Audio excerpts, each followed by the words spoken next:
Gracias, Maritere. Los niños y las niñas en este momento pasan junto a sus maestros y maestras, también juveniles, para recibir la palabra en sus distintas etapas de vida. Así es que consagramos este espacio para que nuestra niñez pueda llegar a los salones de educación cristiana.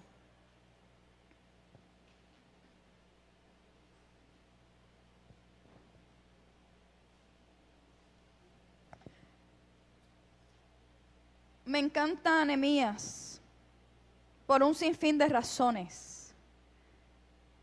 En primer lugar, nos hemos percatado a través del texto de que Nehemías fue un líder muy sensible. Sentía por la situación, por el oprobio, por la miseria, por el dolor de sus compatriotas en Jerusalén. Él estaba muy cómodo en Susa. Sin embargo, la situación de su gente lo movió de una manera inusitada. Se necesitan hoy líderes con sensibilidad, que incluyan, se necesita gente que ante la desventaja de otros, el dolor de otros, la realidad lacerante de otros u otras, no den de codo, no excluyan, no empujen, no levanten muros infranqueables, todo lo contrario. Me encanta Nehemías porque en medio de esa realidad lacerante de su gente en Jerusalén, fue en oración. Habló con Dios, le expuso su queja, su lamento, la situación. Me encanta Nehemías porque en medio de esa realidad fue una persona y un líder visionario. No se quedó en la crisis, no se quedó en la situación difícil, sino que pudo recibir inspiración para captar una visión del cielo. Y no solamente captarla y recibirla, sino transferirla, comunicarla al pueblo y a aquellos que de alguna manera iban a ser parte de la solución y no tanto del problema. Me encanta Nehemías porque en medio de todo eso pudo también poner en acción lo que ya había aprendido como copero del rey allá en Susa. El poder organizar, el poder de alguna manera vislumbrar el futuro, pero no improvisarlo, sino organizarse y organizar, planificarse y planificar junto a otras personas. Me encanta este líder porque supo enfrentar con firmeza la oposición. Si usted piensa que en la vida no va a tener oposición, aunque tenga los mejores proyectos en sus manos y proyectos aprobados e inspirados por Dios, nos equivocamos. Toda propuesta, todo proyecto, incluyendo los aprobados por Dios, encuentran oposición de gente que no han podido captar la visión. Y en medio de esa realidad, este líder también supo trazar una estrategia importante para la consecución de ese plan y de ese propósito de Dios. Pero leyendo de alguna manera estos primeros 2 capítulos nada más, me doy cuenta que Nehemías oró, se puso en la brecha delante de Dios y todo lo demás que hemos mencionado el domingo pasado. Pero un día, a mí me parece que Dios le dijo a Nehemías, ¿por qué tú no te conviertes en la respuesta? ¿Por qué tú no te conviertes en la respuesta? Entonces la carga se convirtió en visión y misión. Porque muchas veces, hermanos y hermanas, nos ubicamos en la zona de la observación. Y observamos las cosas. Y nos movemos un poquito más de aquello de observar. Entonces hacemos nuestra crítica. Y decimos, esta crítica es constructiva. Y eso es bueno. Pero nos quedamos ahí. Nos quedamos en el discurso. Nos quedamos en la crítica constructiva. Nos quedamos sencillamente en señalar lo que está mal. Pero no somos parte de la respuesta. Y vivimos un tiempo, tanto en la iglesia del Señor, como fuera de la iglesia, que Dios necesita, nos insta y nos convoca a ser parte de la respuesta ante la situación crítica. ¿Cuántos dicen amén? Y que la carga que sentimos, aprendamos a llevarla, pero la podamos de alguna manera convertir en visión. Señor, ¿qué tú quieres mostrarme ante esta situación? ¿Cómo yo puedo ser respuesta ante este estrecho, ante este momento de dificultad? Y créanme que el Señor nos va a inspirar siempre. Nehemías, en primer lugar, esperó el momento oportuno y se preparó. Hay 4 principios que yo los voy a compartir en esta mañana de una manera bastante rápida. Ese principio sobre la preparación, o esos 4 principios, más o menos van por esta vía. En primer lugar, tenemos que afirmar en esta mañana que el cambio de corazón es asunto de Dios. Miren cómo dice ese verso 11, especialmente la última parte del capítulo 1 y verso 11, que lo leímos el pasado domingo. Te ruego, oh Señor, esté ahora atento tu oído a la oración de tu siervo y a la oración de tus siervos, quienes desean reverenciar tu nombre. Y esta es la parte que quiero enfatizar. Concede ahora buen éxito a tu siervo y dale gracia delante de aquel varón, porque yo servía de copero del rey. ¿Quién era ese varón? Artajerjes, el rey, allá en Susa, capital del imperio medo-persa. Gente que habían flagelado a los judíos, que los habían despojado de lo más valioso, que de alguna manera los habían humillado a lo sumo y que les importaba nada el pueblo de Israel. Artajerjes tenía fama de que era un rey de difícil carácter. Cuando usted sigue hurgando y buscando y leyendo, algunos cronistas dicen, hoy diríamos que era bipolar. Pero cuando usted ve los comentaristas, tenía un carácter difícil, que era imposible que él cambiara de opinión. Y Nehemías sabía a quién él servía, acá terrenalmente hablando.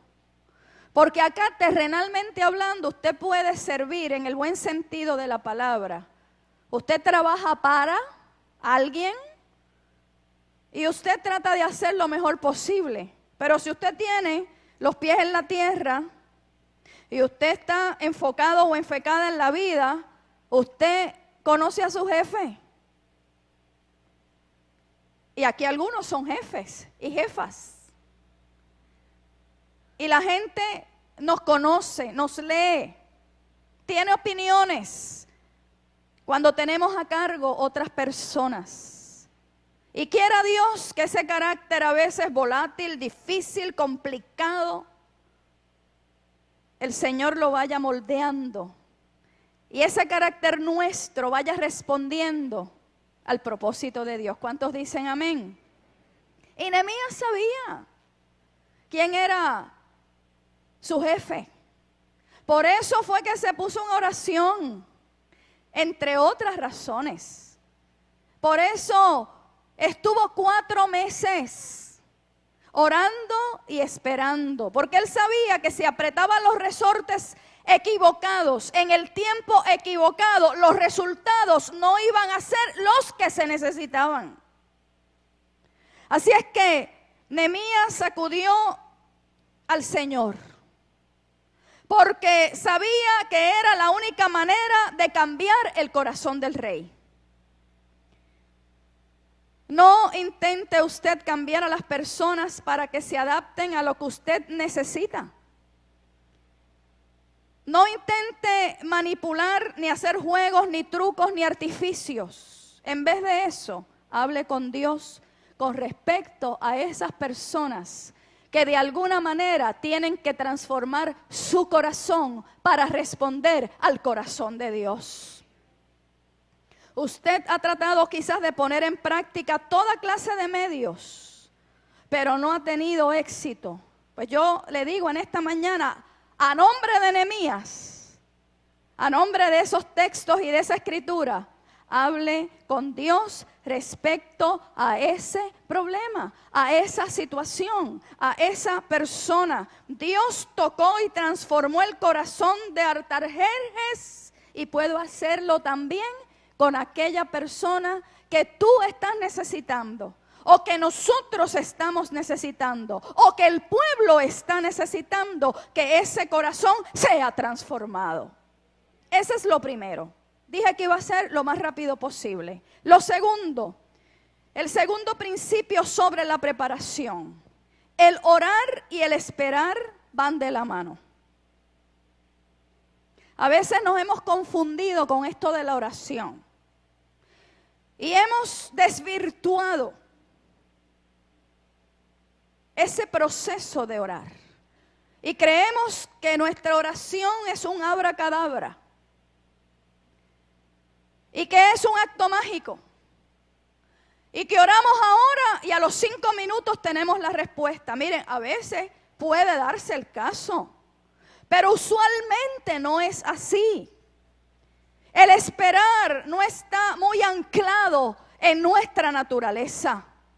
Pero yo le digo a usted en esta mañana en el nombre del Señor, corra el riesgo de que Dios se haga cargo de la situación. Y no es que usted no va a hacer nada, usted va a hacer lo que le corresponde hacer. Pero hay un momento en el tránsito del camino que usted llega hasta cierto lugar y de ahí en adelante usted tiene que desarrollar la disciplina de la espera y la esperanza. Y créanme que Dios tiene su tiempo para obrar. Así es que recuerde que hay situaciones que ya usted y yo hemos hecho todo lo que humanamente hemos podido hacer. Y es el momento de esperar entonces el fruto de la oración. ¿Cuántos creen que la oración ferviente, perseverante, como aquella viuda que fue ante el juez injusto, esa es la oración perseverante? Esa es la oración que dice que cuando usted acude a Dios, no hay fuerza terrenal opositora que pueda imperar en la situación. Esa es la oración ferviente. Y esa oración tiene un fruto. Y tiene un tiempo. Y Nehemías esperó 4 meses. Pero mientras esperaba y oraba, también planificaba. Y eso se desprende de la historia. Y llegado a Jerusalén, Estuvo 3 días, sin dar un paso en lo que ya Dios le había mostrado. Pero Dios obraba mientras él esperaba. Hay un tiempo para callar y hay un tiempo para hablar. Y a veces no distinguimos entre esos dos tiempos. Nehemías lo fue descubriendo. Hay un tiempo, hermano y hermana, para hablar y hay un tiempo para callar y esperar. Y en realidad para todo lo que se hace hay un cuándo y hay un cómo. ¿Cuántos lo creen así? Usted está planificando algo. Usted está esperando el fruto de su oración. Hay un cuándo y hay un cómo. Jesús tenía un perfecto sentido y un profundo sentido de la oportunidad. Fíjense que Jesús en momentos dados dijo, no ha llegado mi hora. Y la gente empujándolo, y la gente preguntando, y la gente adelantando agenda, y él, no ha llegado mi hora. Sin embargo, en otros momentos puntuales, él dijo todo lo contrario. El tiempo se ha cumplido. El tiempo ha llegado. Así es que ese tiempo, cronos, vis a vis con ese kairos. Ese tiempo cronos es el tiempo del reloj. Es el tiempo del calendario. Es el tiempo que marca los minutos que a alguna gente se le hacen horas. Las horas que a algunas personas se le hacen meses. Los meses que a algunas otras personas se les hacen años. Y los años que a mucha gente se le hacen siglos. Pero ese es el cronos, el tiempo medible, el tiempo terrenal. Esa medida de tiempo que usted conoce y que yo conozco y que desde ahí nos movemos y nos desplazamos. Pero hay otro tiempo y es el tiempo kairótico, es el tiempo maduro, es el tiempo oportuno, es el tiempo de Dios, para Dios obrar en su misericordia, para Dios obrar en aquello que es fruto de nuestra oración.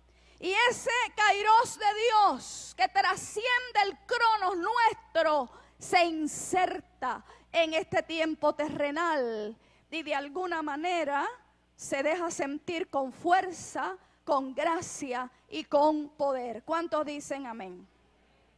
Si le puedes dar volumen aquí, te lo agradezco porque no me escucho. Entonces grito y ustedes, ¿verdad? De momento, ahí, muy bien, excelente.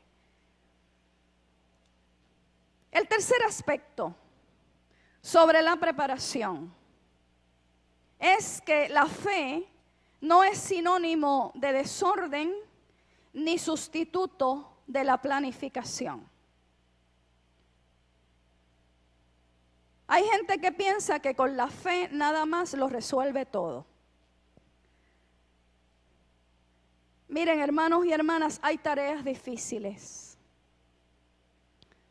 Y la reconstrucción de muros y puertas, símbolo de un estado integral, caótico, de una nación, es una tarea hartamente difícil, complicada. Por eso Nehemías tenía que ser honesto con él mismo, tenía que ser honesto con el rey. Y cuando el rey le dice, tú estás triste, tú estás más allá de lo que yo acostumbro ver en tu rostro, y comienza a decirle y a preguntarle, Nehemías tuvo que ser honesto y abrir su corazón. Fue honesto Nehemías con él mismo, con el rey, con el pueblo y con Dios. Y para reconstruir, para levantar el ánimo, hay que tener la mente lúcida, como yo prediqué hace unos cuantos domingos. Hay que tener el mundo interior ordenado. Porque un líder caótico, desordenado, que improvisa todo, no lleva a nadie a ninguna parte. Para reconstruir, para levantar el ánimo, hay que tener esa mente ordenada y el espíritu alineado con el corazón de Dios. Y todo eso requiere tiempo, todo eso requiere inversión de una energía que se convierte y se transforma en guianza, en inspiración, en fortaleza. Así es que la fe no sustituye la planificación, todo lo contrario. Planificamos en la fe de que Dios nos va a asistir en la tarea. Y ese es el mapa de ruta. Además, usted y yo sabemos que Dios es el gran planificador. Que Dios no improvisó este mundo. Que Dios no lo improvisó a usted, porque si no usted no hubiese nacido tan bello, tan bonita. Desde el Génesis vemos esa gran planificación. Y por eso está ese orden. Y por eso están esos 7 días de la creación. Y por eso hay un sol, hay una luna, hay estrellas, hay mares, hay tierra. Y todo de alguna manera está en su justo orden. Dios es el Dios planificador. Y Nehemías es un líder que nos inspira en una planificación, escuche bien, no neurótica. Porque hay gente que se ubica en unos perfiles inflexibles. Y como se planificó de esta manera, tiene que hacerse así y no se admite ningún cambio, ninguna flexibilidad, ningún segundo diálogo. Mire, eso es patología. Pero tenemos que tener unas rutas, unas coordenadas. Porque aún usted, en lo mínimo suyo, con toda probabilidad, tiene su plan, tiene su ruta trazada.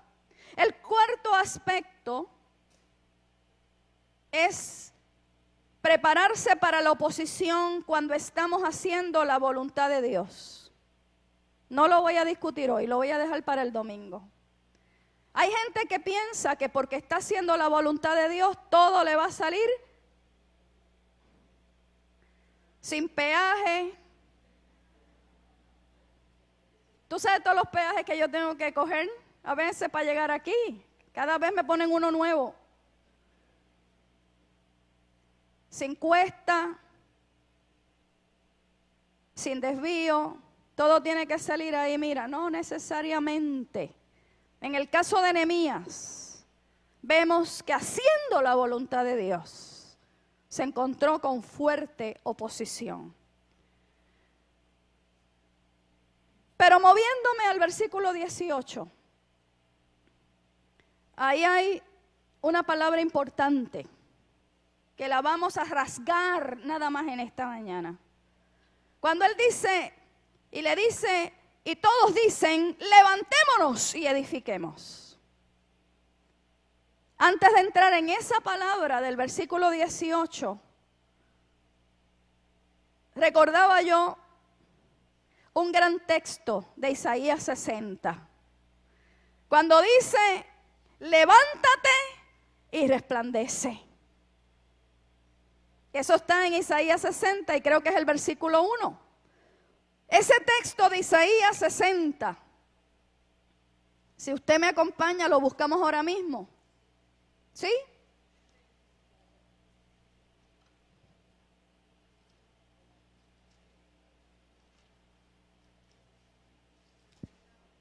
...61...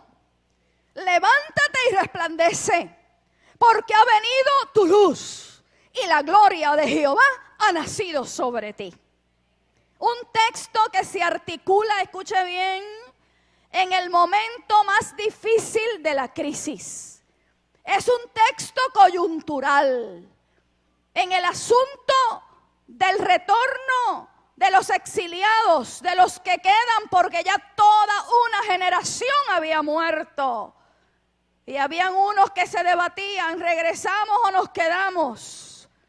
¿Y cómo va a estar el asunto? ¿Cómo vamos a encontrar el pueblo, el país, cuando regresemos y regresamos? Algunos estaban ya solos y solas, sus familias habían muerto. Habían echado raíces en Babilonia. Tenían que ser fieles a Dios en medio de un pueblo que no adoraba al Dios de Israel.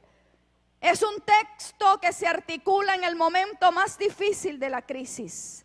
El pueblo estaba en duelo. El pueblo estaba decepcionado. Y en vez de decirle el profeta al pueblo, cójanlo con calma. Tranquilicen los ánimos. Esto va a pasar. Esto se va a resolver. Todo pasa. Tranquilos. En vez del profeta decir las palabras que quizá se esperaban, no, el profeta dice: levántate y resplandece, porque ha llegado tu luz y la gloria del Señor ha nacido sobre ti. En los momentos de desesperanza, los profetas llaman al pueblo para levantarse. Yo quisiera saber qué profeta Dios llama cuando las cosas están buenas. Si usted hace la investigación bíblica, se va a dar cuenta que los profetas son llamados cuando todo está fastidiado. En los momentos de desesperanza, los profetas llaman al pueblo a levantarse.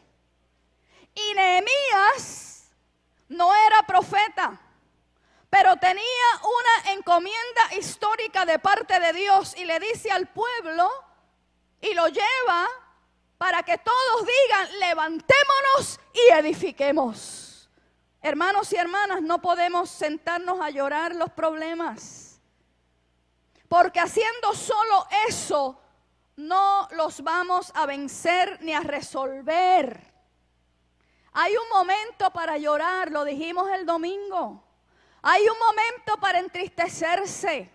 Hay un momento, como dice ahí el capítulo 1, para elaborar el duelo. Pero no nos podemos quedar toda la vida llorando. No nos podemos quedar toda la vida elaborando el duelo.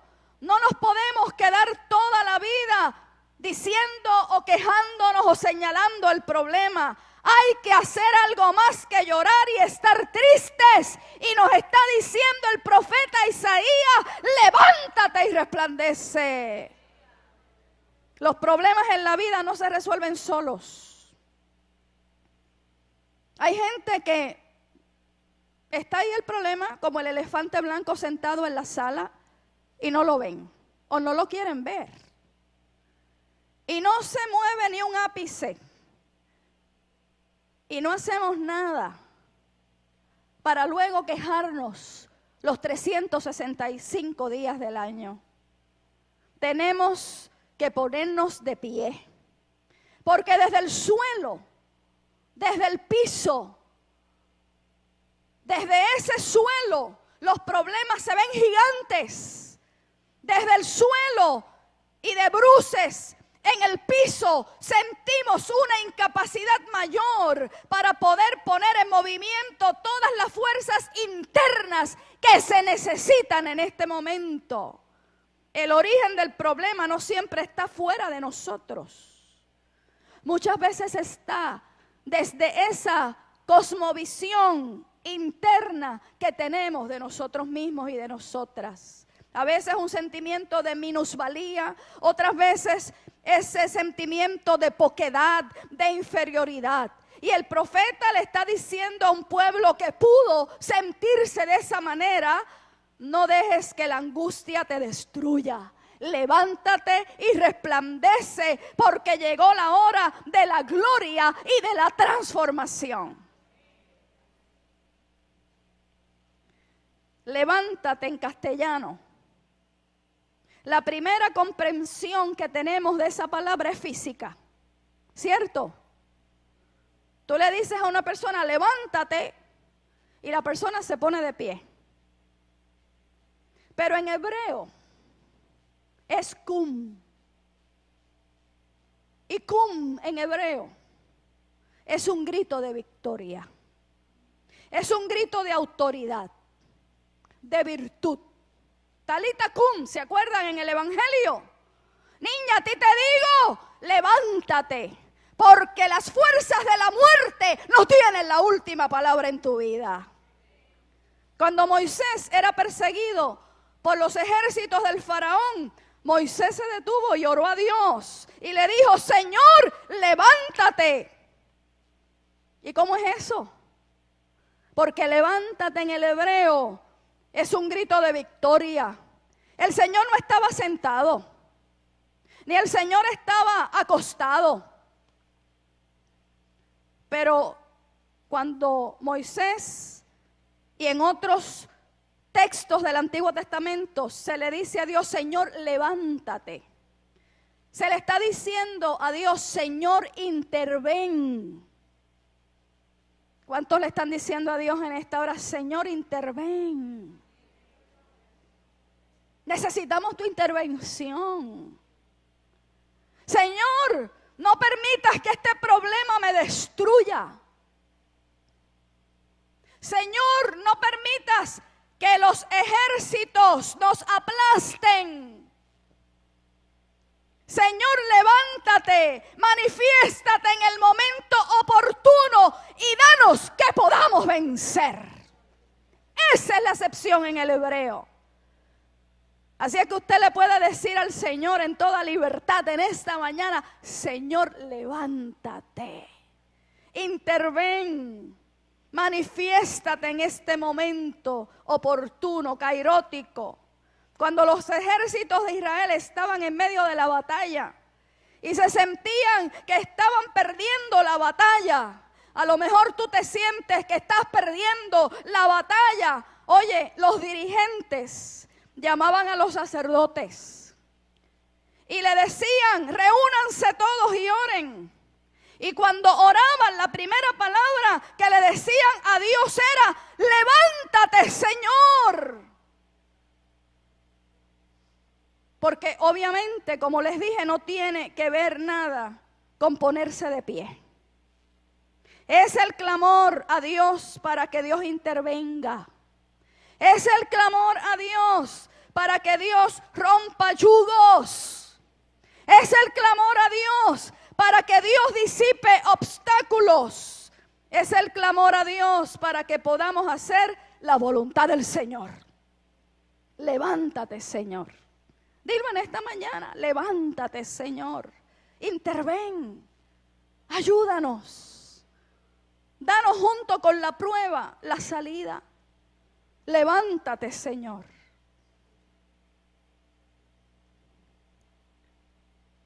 Recuerdo el milagro del Evangelio de los 4 camilleros del amor. ¿Se acuerdan? Los 4 amigos del paralítico, que en un gesto sin precedentes de solidaridad, ¿qué hicieron? Cogieron a aquel amigo, lo cargaron, lo llevaron, se dieron cuenta que no había cabida, hicieron un boquete en boricua, en el techo, bajaron la camilla, quedó el paralítico en el medio. Y Jesús, allí, le dijo a aquel paralítico, tus pecados te son perdonados.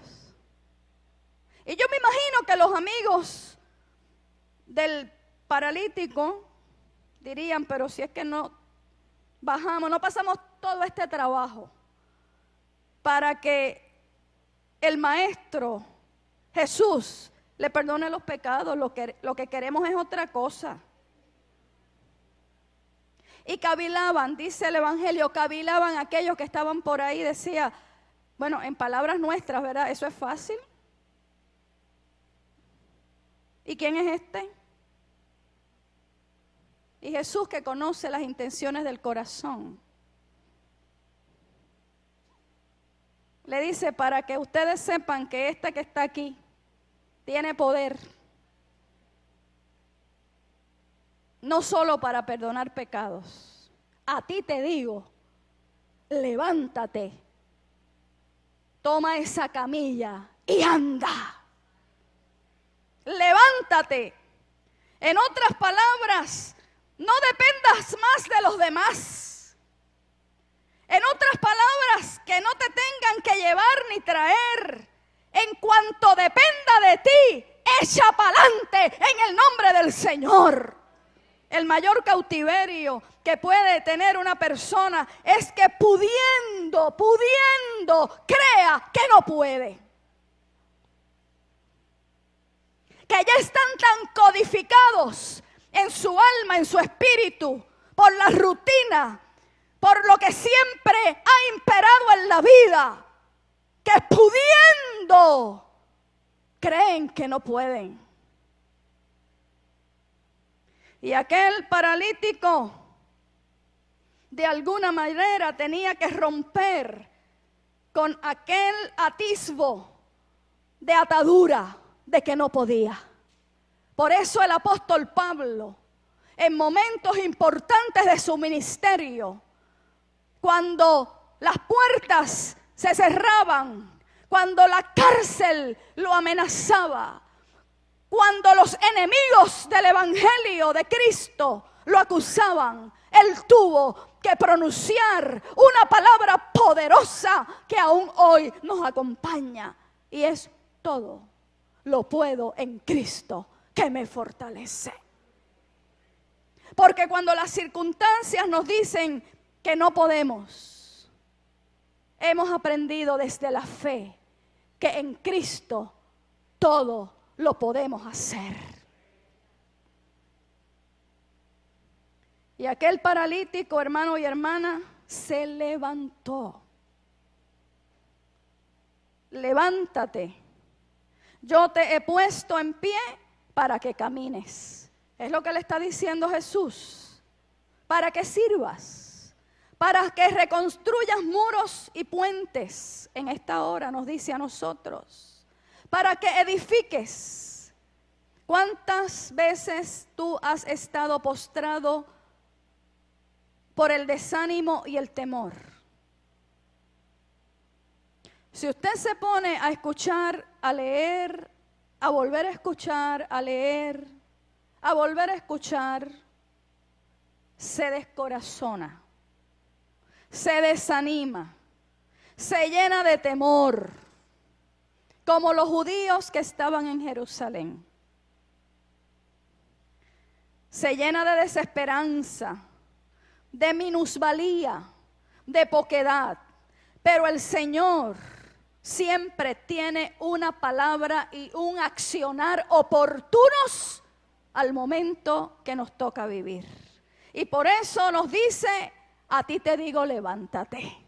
Y por eso nos dice, como Isaías 60, levántate y resplandece. Y tú también le puedes decir al Señor en esta hora: Señor, levántate. Señor, interven. Señor, mete tu mano. Señor, trastorna los planes que de alguna manera aplastan a tu pueblo, oprimen a tu pueblo, trastorna corazones, transforma mentes. Levántate, Dios, y resplandece en medio nuestro. Y ese levántate, Señor, es también un decirle a Dios: porque tú intervienes, esa intervención tuya me levanta a mí. Nehemías fue levantado, fue inquietado, fue ungido, fue enviado, fue capacitado para levantar a un pueblo. En medio de esa gesta encontró obstáculos, oposición, enemigos de adentro y enemigos de afuera. Pero el Señor se había levantado. Y el Señor también había hecho suya sobre todas las cosas, por eso lo puso en el corazón del líder. La reconstrucción de todo un pueblo. Vamos a seguir hablando de eso el próximo domingo. Que el Señor nos bendiga, hermanos y hermanas. Y que el Señor nos ayude. Y que tú te puedas llevar esa palabra grabada en tu espíritu. Levántate y resplandece. Levántate y anda. Que tú puedas de alguna manera retomar y recuperar esos principios que este gran amigo del camino, Nehemías, nos regala en esta hora histórica. Llegamos a la cena del Señor cantando Tenemos Esperanza.